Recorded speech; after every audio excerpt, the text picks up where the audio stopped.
Welcome back, everybody, to the Baltimore Orioles franchise here on MLB The Show 21. We've got a jam-packed episode today, so get your popcorn, get comfortable, because we've got a lot to go over. So last episode was the MLB draft, and I think we made out pretty well, considering it was a fairly weak draft class. Our first-round pick was first baseman Merrill Fortenberry, who's only a 60 overall, but has nice upside going forward. Our best pick was our second selection, left-handed starting pitcher Mario Acevedo. Other than those two, none of our other draft picks really stand out, but again, considering it was a weak class, I think we made out pretty well. So our Orioles are not playing good baseball right now. We had a really strong start to the month of May, but really ever since the end of that month, we have fallen flat on our face. In June, we have lost 6 of 7, and we are just not playing our best baseball. And with how certain players in the lineup are hitting and how certain pitchers are pitching in the rotation, we have to make some moves, and I'm not one to hit the panic button so quickly like this, but I think we have to retool this roster a little bit, or else I think this team could keep losing games, and I think ultimately we could be in danger of missing a playoff spot. And I know it's early June, we don't really have to worry about that yet, but I think this team needs to make a couple shuffles, whether that's just within the organization with call-ups and call-downs, and also some trades. I would like to get active in the trade market and make a few moves to improve this ball club. And we would first take a look at the trade block. Unfortunately, there wasn't really anybody who enticed me. Julio Nantigua would be fun, along with C.J. Abrams, but those two teams just don't have a reason to trade those guys, and I would rather more proven players. So our first trade is a very interesting one. We will straight up swap Josh Wolf for Tristan McKenzie of Cleveland. We acquired Wolf a couple off seasons ago from Cleveland, ironically, and Wolf just hasn't really progressed as I would have hoped. McKenzie's a very reliable starter, 3.17 ERA. He was good last year. He is a little bit longer under team control. Cleveland gets younger and a pitcher who's really not that much worse, and we get, in my opinion, quite a bit better. Probably the biggest trade of the day, we're going to be sending off a few prospects, including shortstop Christian Dominguez II, who's been really disappointing this year, along with DeAndre Kuhn and Jay Guy, a couple of our year one draft picks, to the Seattle Mariners for Shed Lawn, who's a really interesting player. A potential, 79 overall. He is 28 years old, but in limited at-bats this year, he has raked. And throughout the duration of this series, he's been a good player. I just think he needs a more active role, and to be an everyday player for us, I think would make a lot of sense based on how he's played this year. Marco Luciano and Elliot Ramos will both be going down to the minors. I hinted that in the last episode. Both of them have just been really bad. And then Eliezer Hernandez will also be going down to AAA, along with Felix Rosa, who quietly has not had a great season. We will be making some shuffles within the organization as well, calling up Hideki Asuncion from AAA, so he will get an opportunity to make his debut. We are going to remove Felix Paulino from the 40-man roster, and we are going to call up Carmen Sixto, which in my opinion has been long awaited, but I think Sixto is finally ready. So Shed Lawn is now going to be an everyday player. Sixto will start against lefties. Tristan McKenzie will insert right into rotation, and Hideki Asuncion will pretty much replace Felix Rosa. So hopefully those moves can help propel us forward. I wanted to play in Tristan McKenzie's first game, so we're going to sub up to there, as Paulino was cleared off waivers by Kansas City, so he is no longer with us. But in the 4 games we simulated, we went 4-0. So clearly, these moves we made have gotten off to a good start. Shed Lawn has played well. He already has a home run. Carmen Sixto in 2 games has been fine. Neither of our pitchers have pitched yet, but clearly everybody is playing well to their role, which is really good. So now I want to see what Tristan McKenzie can do in his Oriole debut. At 26 years old, he is an 81 overall and someone who has been really productive for Cleveland. He's not a star, but is a middle-of-a-rotation guy. I think he's really good, and I think he can be a really solid number 3 starter behind Burns and Irman Marquez. Here's a look at both lineups for Miami and Baltimore. Shed Lawn and Carmen Sixto are starting today for the O's, along with, of course, Tristan McKenzie, the big acquisition from the Cleveland Guardians, I guess we'll call them now. So Tristan McKenzie's played really well for them so far this season. Hopefully he can keep up his strong play in Baltimore as William Bake, the leadoff hitter for the Marlins, goes down looking. The leadoff hitter for Miami is hitting 200, which is not great. The Marlins will be trotting out Luis Severino, who has had a great season, 2.66 ERA, sub 1.1 whip as he faces off against the leadoff hitter Shed Lawn, who hits this one high, deep into right field. Doesn't have the distance. It does! Solo home run for Shed Lawn Jr., his 6th of the year, second as an Oriole. All he needed was an everyday role, and I think he's going to break out. I think this opportunity in Baltimore, with a lot of the other infielders struggling, is really the best case scenario for Shed Lawn's career. Into the second inning, Miami going to start things off with a quick base hit, so they already get a runner aboard. That'll bring up Paul DeYoung, who mashes this one into left center field. That'll go over the fence. And the Miami Marlins will take the lead as it's now 2-1. DeYoung with his 14th home run of the season. He's been a very productive free agent signing from the Cardinals. Now, McKenzie would get his revenge, technically, striking out the next batter, J.J. Bleday. Good to see McKenzie have a level head. You want to make sure he keeps that confidence as he strikes out the next batter, Jorge Alfaro. Let's move forward now to the following batter, Nick Gonzalez. Can we get the hat trick? Well, not quite. This one is not going to be a strikeout, but instead it's going to be a home run. Nick Gonzalez with his 8th of the year. The Marlins will take a 3-1 lead.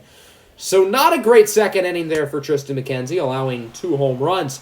Carmen Sixto takes a big swing and a miss. Nice strikeout from Luis Severino as the Marlins hold a nice 3-1 lead going into the third. William Bate goes down on the 12-6 curve. So McKenzie's allowed the long ball today, but he's also struck out quite a few batters. That's his 4th. And then the following batter, Brian Anderson, will launch a nuke into left field. So the Miami Marlins have hit 3 home runs today off of Tristan McKenzie, which is not great for his debut. Can Andrew Benintendi add another one? Well, it looks like this one's going to stay in the ballpark, but it's going to go for an extra base hit. Castellanos is unable to field it in time. Benintendi rounded second, headed for third. That'll be a 1-out triple for Andrew Benintendi. And the Marlins have a runner 90 feet away from home with an opportunity to possibly turn this game into a blowout.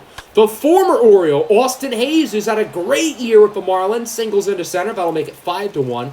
Of course, Hayes was traded for Max Meyer in the year 1 offseason, a trade that I thought the Orioles fleeced Miami in, but that hasn't really been the case. 2 on, 2 out now for Jorge Alfaro, grounds out to short. Great play by Jalen Miller, who's going to have to play a lot of shortstop now with no more Marco Luciano and Shed Lawn at second base. That'll end Tristan McKenzie's day. Normally he'd go for a little bit longer, but since it is his debut, the Orioles don't really want to overwhelm him, so they will make a pitching change going into the 4th. Runner on, nobody out for Adley Rutschman as the second baseman deflects the ball nicely. But that's going to be an infield single for Adley. And now the Orioles have a pair of runners on. One away here for Nick Castellanos. An opportunity to put Baltimore back into this ball game or ground into a 4-6-3 double play. So Severino gets out of the jam, and the score will remain 5-1 as we go into the 4th inning. The long reliever, Adrian Marejón, will enter for Baltimore. He's had a pretty good year for the most part, I've got to say, as he gets Brian Anderson to go down on the low curveball. That pitch was filthy. Good end of the inning for Marejón. Now we go bottom 4, 2 away here for Heston Kjerstad, who goes down looking on the outside fastball. 3 gems of an inning for Luis Severino since allowing that home run by Shed Lawn. But Adrian Marejón is doing well, too, as he gets Austin Hayes to go down looking. And now we go to the bottom of the 5th. One away here for Carmen Sixto, as this one will weakly be grounded to short. Gonzalez goes for a bare hand, but he is unable to field it cleanly. So that's going to be ruled a base hit, surprisingly. I would have thought they would have called it an error. But nonetheless, the Orioles add another base runner. That'll bring up Adley Rutschman, who grounds this one right to short. And the inning will come to another close. So the barehanded miscue by Nick Gonzalez proves to not really matter, and we hop into the 6th as the Marlins will further their lead even more. I don't know what Heston Kjerstad is doing out there in left, but that'll make it a 6-1 ball game, courteous of an RBI double by Travis Shaw. Brian Anderson will draw a walk, even though that pitch was right down the middle, and the bases are now loaded for Andrew Benintendi with 2 away, grounds it to first. Good play by Carmen Sixto. So the Marlins leave the bases loaded, but they do drive in another run, and Miami is increasing control in this game as they lead 6-1. Bottom 6, Louis St. John cranks that one into straightaway center. That one will go for a home run. 435 feet, LSJ's 12th of the year. St. John is on a little bit of a slump here to start the month of June, as is pretty much everybody on this team, to be fair. But maybe this can give the Orioles some momentum. Will Stewart is now in for Miami as the long reliever, a lefty. 2 away here, facing off against Christian Robinson. And he's going to single this one into center field. That'll go for a base hit. So maybe the Orioles can start a little 2-out rally. Heston Kjerstad is now up 1-2. Lines this one in the left for a base hit. And this Orioles team is not going to quit. They're going to keep things interesting. That would bring up the following batter, Jalen Miller. 2-2, 2-1, 2 out. This one will be singled into center field. K-Rob rounding third, headed to the plate. And there will be no relay throw to home, so that'll be an RBI single for Jalen Miller, and it is now 6-3. That'll bring up the rookie Carmen Sixto, who launches this one deep into center, and it will drop for a hit as Austin Hayes is unable to make the catch. 1 run will score. Sixto retreats back to first, and the Orioles will make it a 6-4 ball game as that'll bring up Shed Long. Lines this one into right. Will he get another home run? He does not, but it goes off the wall. 1 run will score, and the Orioles will now make it 6-5. What a 2-out rally here for Baltimore. Will Stewart has to be taken out of the game, and Trevor Rogers will enter as he faces off against Adley Rutschman. This one is high and deep in a left center, and that's going to drop for a ground rule double, and the Orioles have taken the lead. A 6-run 6th inning, but they're not done. Louis St. John with a mammoth home run into left center field, his 2nd home run of the inning, and the Orioles now lead 6-9. Nice. So Baltimore has scored 8 runs in this inning, 7 of which have come with 2 outs. The Orioles have gotten 7 consecutive batters to reach safely, and all of them have scored. An unbelievable inning at the plate here for the Baltimore Orioles. It would finally come to a close as Nick Castellanos will line out to short. But what an unbelievable inning by the Baltimore Orioles, scoring 8 runs. This looks like a team who's fighting for something. A week ago, when they were on that long losing streak, they weren't fighting for anything. This looks like a totally new team. Here is Hideki Asuncion, the 24-year-old rookie out of Japan, making his major league debut out of a bullpen. As with 1 away, he strikes out J.J. Bleday. His first K of his career, hopefully the first of many. Jorge Alfaro, the following batter, hits this one high and pretty deep in the left, but Kjerstad does a great job of fetching over to it. Good first inning from Hideki Asuncion. He would be taken out of the game after that. If we learned anything from Julian Starnes' debut, it's not to keep a reliever in too long, especially someone who's making their major league debut. Speaking of Starnes, here he is in the top of the 8th, 2 away for William Bake, who flies this one out to center, and it will be caught. So a good inning from Asuncion and a good inning from Julian Starnes, and Baltimore is in the driver's seat, up 3 with a couple innings to go. As Shed Long, who already has a home run today, going to try to get a 2nd one, and he is successful.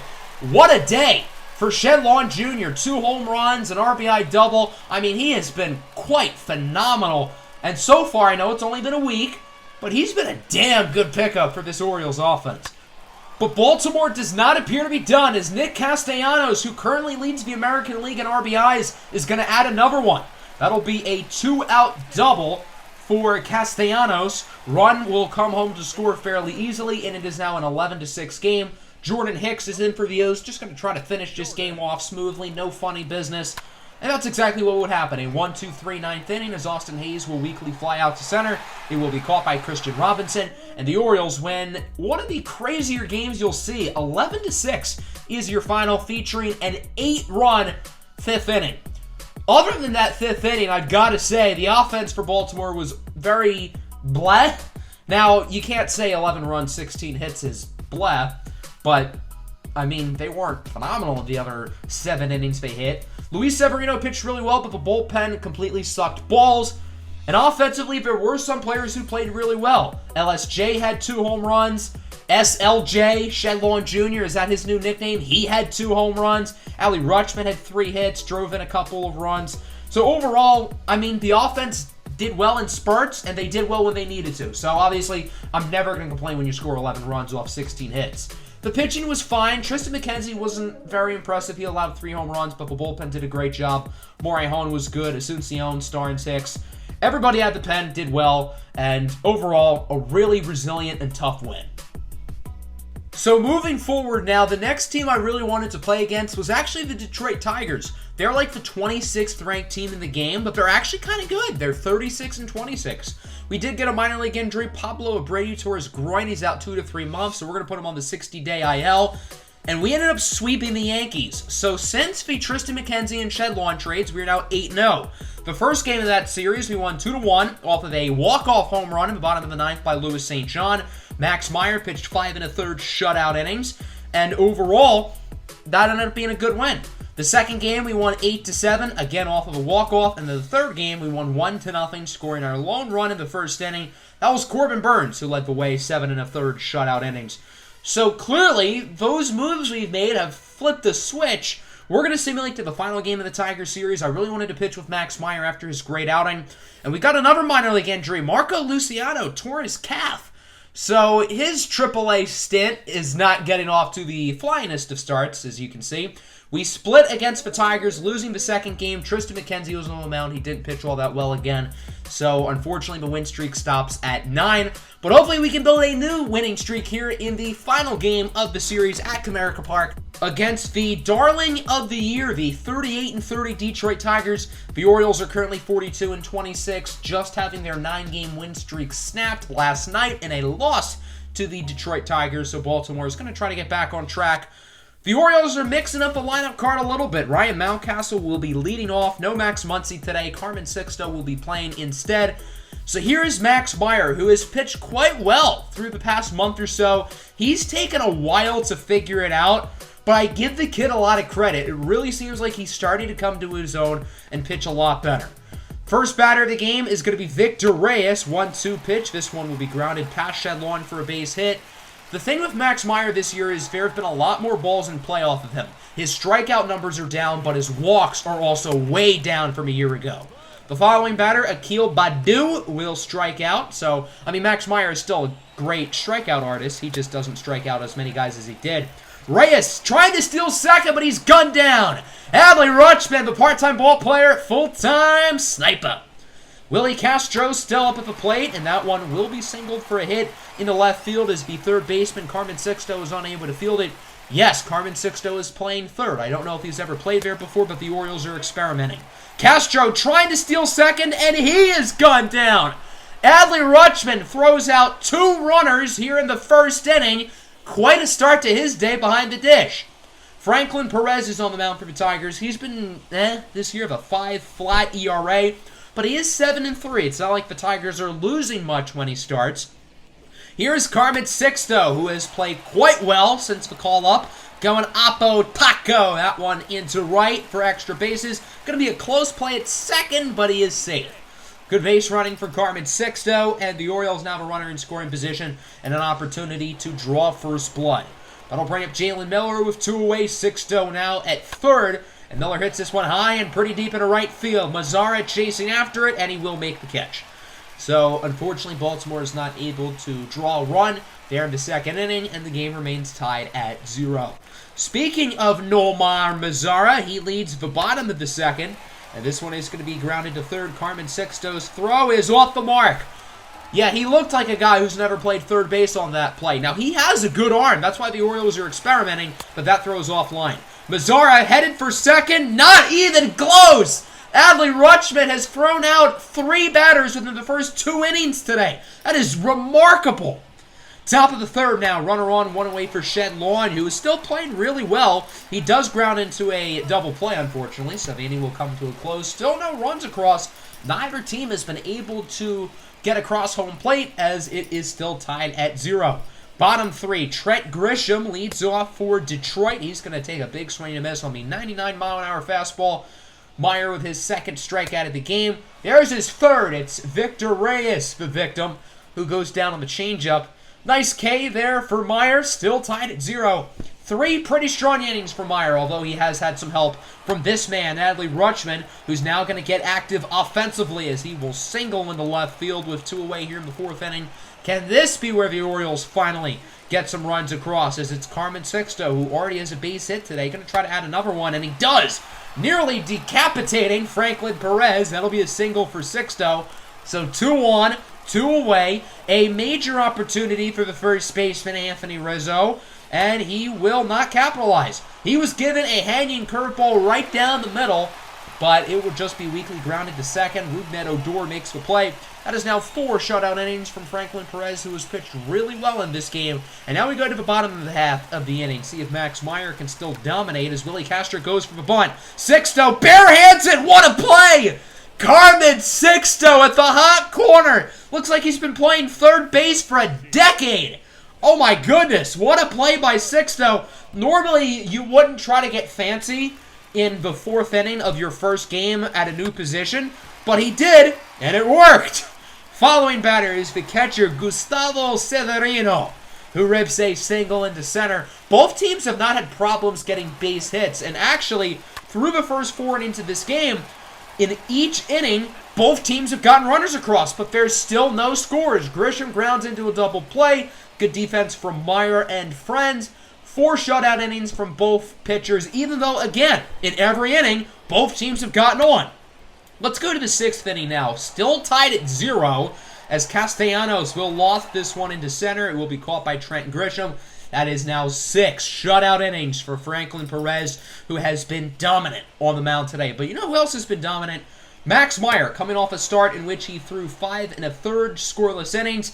He's now at 5 1/3, but he does not look like he's going to stop anytime soon. Striking out Rougned Odor. Here's Lewin Diaz. See ya. Want to be ya. He goes down to the high fastball. Can he strike out the side? He does. It's Akil Baddoo, who swings and misses for the 2nd time today. So Max Meyer gets the hat trick of strikeouts, and through 6 innings, this game is tied at 0. Let's move on to the top of the 7th. Adley Rutschman leads things off, and Rutschman lofts this one into right. See you later. We finally have runs on the board. So Adley Rutschman has thrown out 3 base runners today, and he has the first run of the game, courteous from a solo home run. Franklin Perez will be taken out of the game, and Marcel Renteria will enter. Renteria is a rookie who has had a really good season. His first batter is Carmen Sixto, who's 2 for 2, going to try to make it 3 for 3. That one goes into right field, and it is gone! Carmen Sixto with his first major league home run. So after 6 scoreless innings for both teams, the past 2 batters have both hit home runs. That is pretty wild. Great to see Carmen Sixto get his first home run. He is now hitting 500 on the year. Small sample size, 7 for 14, but it's still 500. Here at the bottom of the 7th with 1 away, Nomar Mazara will single into right center. That'll bring up the following batter, Spencer Torkelson, the former #1 overall pick, and he will single into right as well.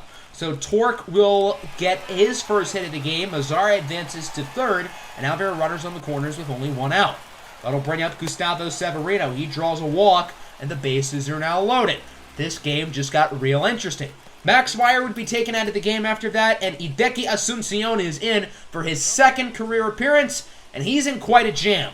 That will now bring up Trent Grisham. Full count, bases loaded with 1 away, as this one will be flown into foul territory. Nick Castellanos decides to catch it. He could have let that ball go and avoid the sac fly, but he decides to make the catch. Run will tag successfully, and the Detroit Tigers are finally on the board as it's now 2-1. Rougned Odor now, the following batter, will slap this ball into right. That should go for extra bases. 1 run will score, and the Tigers are now tying it up at 2. Those base runners that Max Meyer allowed at the start of this inning are coming back to bite the O's. Lewin Diaz now, 1-2. This one will be grounded to Shed Lawn. He makes a great play, but he is unable to get the runner out in time. So the Tigers all of a sudden are now up 3-2. As the inning will finally come to a close. Adley Rutschman is under it. He makes the catch. But what an eventful 7th inning. After 6 scoreless innings for both teams, the offense finally figured it out for each team. On to the bottom of the 8th inning. Jordan Hicks is in for Baltimore. His 30th appearance of the season. Trying to get that ERA down, although he has had a pretty good season. Striking out Akil Bayabadabadoo. So now Daniel Norris is on for the save. Norris was traded to the Tigers nearly a decade ago as a starting pitcher. Now he's turned into their closer. Here's Carmen Sixto with 2 away. Sixto is 3 for 3, but unfortunately, he's not going to keep his perfect streak alive. Tigers are going to hold on to win it 3-2. Baltimore loses their 2nd straight, and they lose the series to Detroit. Good win here for the Tigers. Their pitching was really good. Our pitching was good too. Neither offense was just good, other than the 7th inning, which both offenses randomly exploded. Carmen Sixto was impressive. He went 3 for 4 with his first career home run. Adley Rutschman played well with a home run and throwing out 3 runners, but other than that, nobody offensively did good. I liked what I saw from the pitching. I think Max Meyer had a good day. 6 phenomenal innings, kind of let his guard down in the 7th, but overall was really good. However, Franklin Perez also had 6 great innings, and the Tigers' bullpen was a little bit better than ours, so that's how they are able to pull off that win. So we are now 69, nice, games into the season, and we are going to simulate through the rest of June, so that is 10 games, 4 against Houston, 3 against Tampa Bay, 3 against Seattle, and enter the month of July. Unfortunately, the first game of that 10-game stretch, we got hit with some devastating news. Ryan Mountcastle, torn MCL, done for the year. That stings. And Mountcastle was really playing well. He had a rough month of April, but in May and June, he was hitting the ball well. OPS is around 900, average over 300. That sucks, quite frankly. So replacing his roster spot will be Elliot Ramos, whose stay in the minors will be very short-lived. He has been unsurprisingly raking in AAA, and I think he's ready to be back in the big leagues. For now, he's only going to start against lefties, but hopefully within the near future, he'll be an everyday guy again. So we ended up going 7-3 in that span. We took 3 of 4 against a good Astros team on the road. We only won 1 against Tampa Bay, but then we swept Seattle. So overall, pretty good stretch. A few players I want to highlight, including Heston Kjerstad, who is hitting .341. Carmen Sixto in limited at-bats so far in his young career has been really good. Shed Lawn has been a really good trade acquisition. He's been phenomenal so far. Louis St. John is on a hot streak. Tristan McKenzie is really starting to pitch a lot better after a few poor starts to his Orioles career. So overall, the team is in a good spot. Definitely a better spot than what we were at the beginning of the episode. Not that really says a whole lot. But I think the moves we made ended up being very positive for us, and I think we are back on the right track. We're going to go up to the All-Star break in the next episode, so I hope you guys are excited. Make sure to hit the like button, make sure to subscribe, and hit the bell if you're new to the channel. Peace.